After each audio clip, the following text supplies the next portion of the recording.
Hello, this is Teacher Wilbur and welcome to this channel. For everyone who has a question regarding studying in the UK, the cost, the schools that are available, the locations that have plenty of jobs, and everything that it takes to come and study in the UK, this is your channel. Like, subscribe, share, and let's get educated together.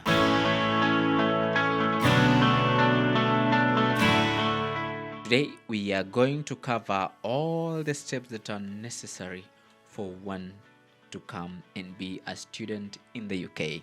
So pull your seat and sit and relax as we are going to cover and unravel each and every step in detail until the end. Number one, all you need to do is find the relevant information about the school that you want to come and study in. Go to the internet. The information is available in every place right now. If you're using Google, if you're using ChatGPT, and for those who are using agencies, fine and good. Whichever source of information you choose to use, you will find the relevant information about the school that you want. What are these relevant information? Number one is whether the school that you want is offering the course that you're interested in. Number two is finding out whether the qualifications that you have are acceptable in the university. Number three is finding out whether the university has the intake that you are interested in. As you are all aware, in the UK, we have three major intakes, that is September, January, and May intake. So you have to understand and find out whether university that you're interested in has this particular course in the intake that you want. Another thing is finding out the total cost of the course that you want. Sometimes the courses differ and the costs differ in different universities. So you have to do a thorough research. You have to do your homework well. Make sure that what you're finding is comfortable with your pocket. Once you've found the course that you're interested in, the second step is doing the applications. As I said, there are three different ways of doing the applications. Number one is doing through the school website. Maybe you found the University of Liverpool, you go to its website. Under the docket of international students, of course, we have the domestic student and international. You go to the international section and then you tender your application. If you're using UCAS is a government portal in the UK for applications, still the same. If you're using an agent will go to the agent portal of that particular college or university, and then they'll tender your application. So you do your applications, and obviously there are things that the university or college will require that you have and meet. Number one is academic qualifications. You have to upload your documents, that is the degree certificate if you want your master's, and maybe your master's certificate if you want your PhD. So you have to upload your documentation, also the transcripts, and then you have to have a reference letter, professional reference letter, whether it's from your workplace, whether it's from your college, whether it's from a professional body, fine and good. It has to be professional, stamped, written with a letterhead. And then once you've provided the educational documentation, you provided the reference, you have to write your curriculum vitae, your CV, detailed CV covering all the gaps. They are really intense, they are really careful with the gaps that you have. You must show that you have been a busy individual, maybe even volunteering, maybe in a job, but all the gaps in your CV must be filled and show that you are involving yourself in a project that is developmental to the society. So you provide your CV and then you upload also your passport. Most colleges, most universities will need to see that you already have your travel document, because you will need a visa for you to travel to the UK. Once you have that, you will now upload all those documentation to their portal, maybe to the UCAS portal, or maybe you give it to an agent that is doing your application. Another thing that you have to consider is the language qualification. Of late, the UK insists that you have to have done IELTS. IELTS is an international requirement for English, but sometimes they can consider if you did well in English in your O level. but make sure that you have done IELTS, because it becomes easy to get good schools, and also make your application process a bit soft and faster. So once you have uploaded all the documentations that are required by the university, you give them. Okay, let me say this. It's important that you know that most of the universities in the UK do not have application fee. So if you're asked about application fee, no, it's not very common in the UK. So you just upload your documentation and then you render your applications. Mostly it will take 2 to 3 weeks. Some schools can even answer within a week, but most is 2-3 weeks and even a month. Then you get a response. If they are okay with your documentation, if they have that particular course and the requirements you've met, then they will give you what is considered as a conditional offer letter. It's conditional because there are certain conditions that you have to meet before you're given a conditional offer letter. So the conditional offer letter mostly has two things. One is that you have to upload recent documentation, maybe stamped, maybe notarized. It depends with the school. So you upload the required documentation, further documentation, and then you pay a fee deposit. Most schools will require that you pay between £4,000 to £8,000. So that's why it's important to do your homework about the university that you want, because if your budget is £4,000 for deposit and you're given £8,000, that's a very big gap you may not be able to raise at the given time. So if you're asked to pay, let's say, £4,000 for the more affordable schools, then you have to pay the amount strictly to the university secured portal. Don't let anyone tell you that you give them card details, or maybe you pay the money then they'll pay on your behalf. No, they may scam you. So it's strictly you pay to the university secured portal, and also you upload the required documentation. You give them time. You may be required to send a receipt to your payment to the university, and then once they have confirmed, they will give you unconditional offer letter. With the unconditional offer letter, now comes the third step: requesting for your CAS document. For requesting for your CAS document, there are things that you'll be required to have. So what you do, you have to have a bank statement. A bank statement is either with the name of your sponsor, which is your guardian or your parent. Mostly they prefer your parent. And then once you have the bank statement, the second thing to have is your tuberculosis certificate, TB. Especially if you're coming from Africa, it's a requirement that you have to undergo this test. So you upload your tuberculosis certificate, you upload your bank statement from your parent or your guardian, you upload a consent letter to support the bank statement. This is to say that the parent is willing to support and sponsor you with the required amount of fee for the required time until you complete your studies.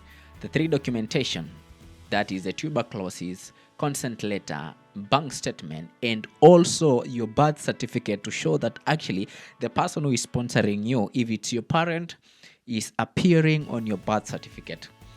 So if that person is not your parent, there has to be other documentation that proves that this person is actually your guardian, maybe adoption certificate, and is willing to support you for that amount.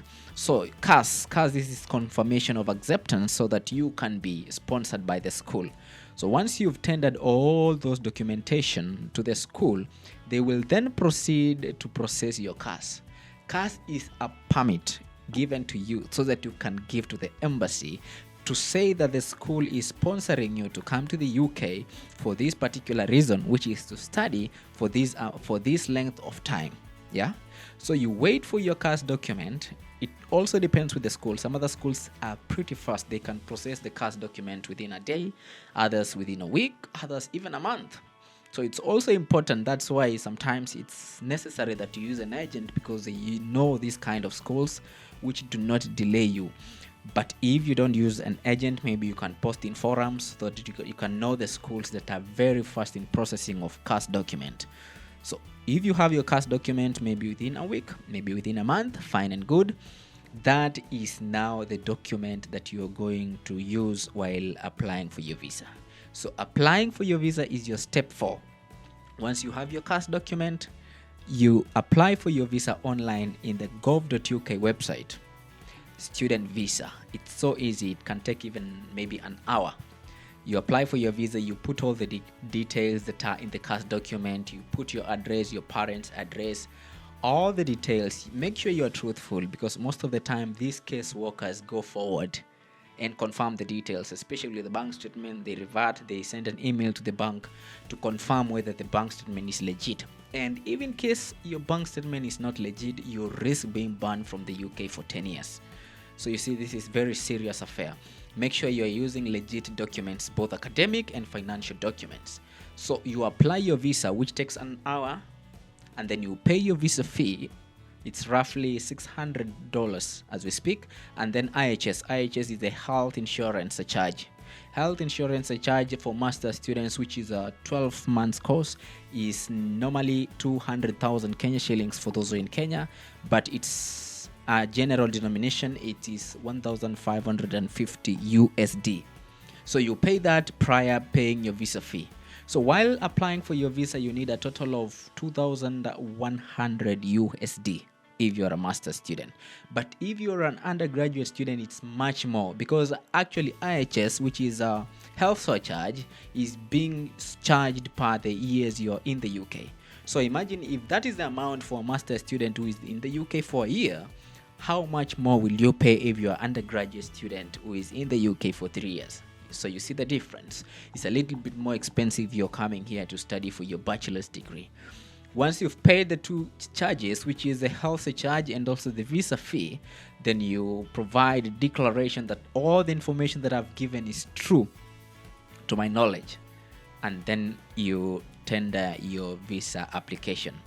It will lead you to another website, which is for biometrics. You have to go to the embassy, depending with the country that you are in. If you're in India, if you're in Pakistan, if you're in Africa, every country has a place where you're going to render your biometrics before your visa is approved. So it depends with how that place is busy. Sometimes you can be given a slot after a week, but if you have funds, you can go walk in. Walk in is whereby you go pay a premium charge, and then you are attended at that particular time.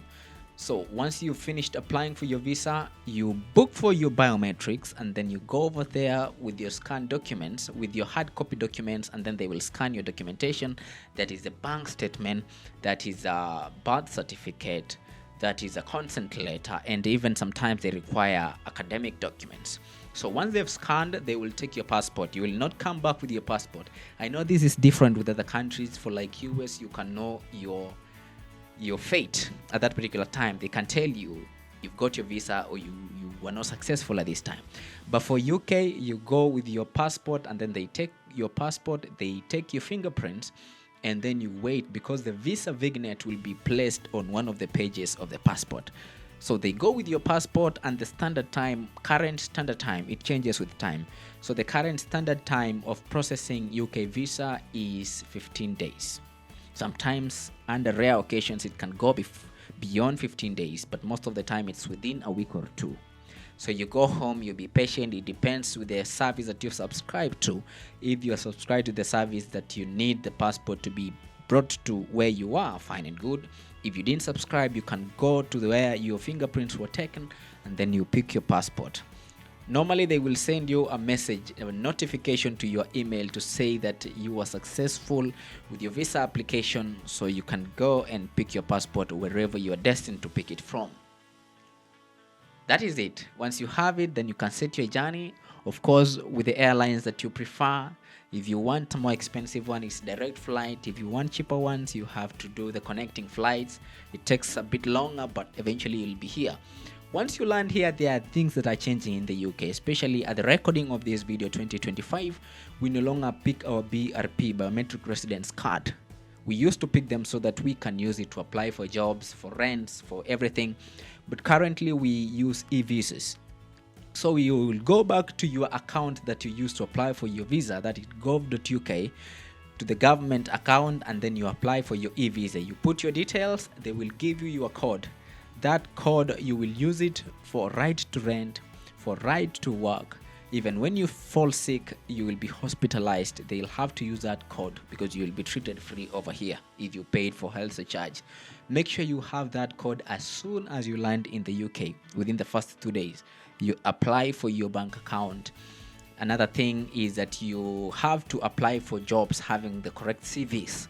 CV is everything. I know for most countries they take for granted the curriculum vitae, but in the UK they base, because they don't know you, they base all the information they have on the CV to gauge whether you are right for that job or not. So have the right CV. Make sure you open a bank account. Make sure you apply for national insurance. NI normally takes 2 weeks, but most employers agree to employ you even with just a reference letter. It's a little bit easy. It's a little bit easy. So that is just the process of coming to the UK. Easy, right? Yeah. So you can do it yourself at the comfort of your home.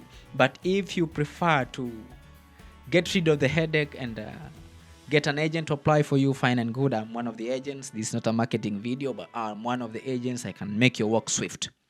But simply, that is the whole process of coming to the UK. Do your due diligence, in summary, about the school, about the college, about the cost, about the course and the length and everything. And then you tender your application, if it's through UCAS, if it's through the website of the school, or if it's through the agent. You be patient, you wait for 3 or even a month, you get your feedback, you pay your fee, then you wait for the unconditional offer letter, you proceed with your CAS application, and then you launch your visa, you wait, you book your flight, you come to the UK, you study as you work, as you enjoy life. Simply. It's a good country. Welcome to everyone who is watching this video for the first time. I'll keep more updates about the UK, about the students specifically. You don't want to miss.